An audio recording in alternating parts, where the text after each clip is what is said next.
Na hapa akaanza na kauli yake Allah subhanahu wa ta'ala iliyopo katika suratu Yusuf aya 108 inayosema qul hadhihi sabili, waambie Muhammad, hii ndiyo njia yangu, ndiyo dini yangu.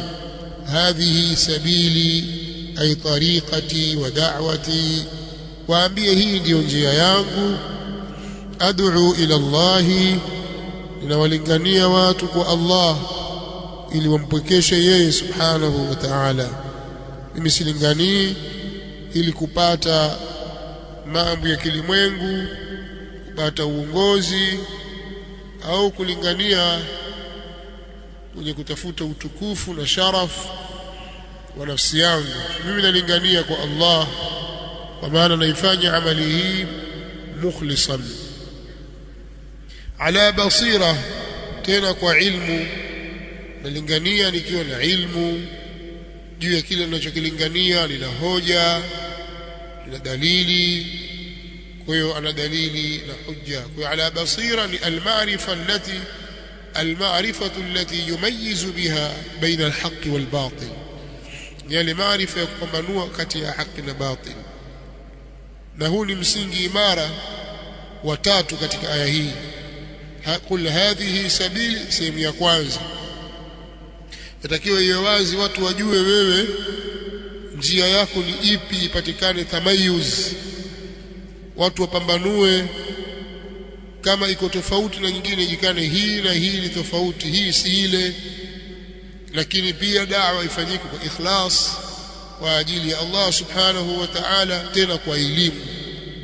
Ala basiratin ana wa man ittaba'ani, mimi na wanaonifuata mimi, yani katika wafuasi wangu ndio wanafanya kazi hii ya kulingania kwa Allah subhanahu wa ta'ala, tena kwa ikhlasi, tena kwa ilmu. Kazi hii ni mimi na wale wanaonifuata.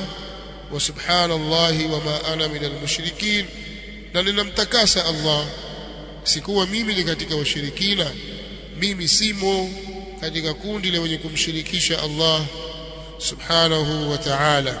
Unazzihu Allah wa uqaddisuhu an an yakuna lahu sharikun fi mulkihi au ma'budun bihaqqin siwahu, mimi ninamtakasa yeye Allah kuwa eti yeye pia anamshirika katika ufalme wake, au kuna muabudiwa mwingine anayeabudiwa kwa haki asiyekuwa yeye. Mimi namtakasa na hilo Allah subhanahu wa ta'ala.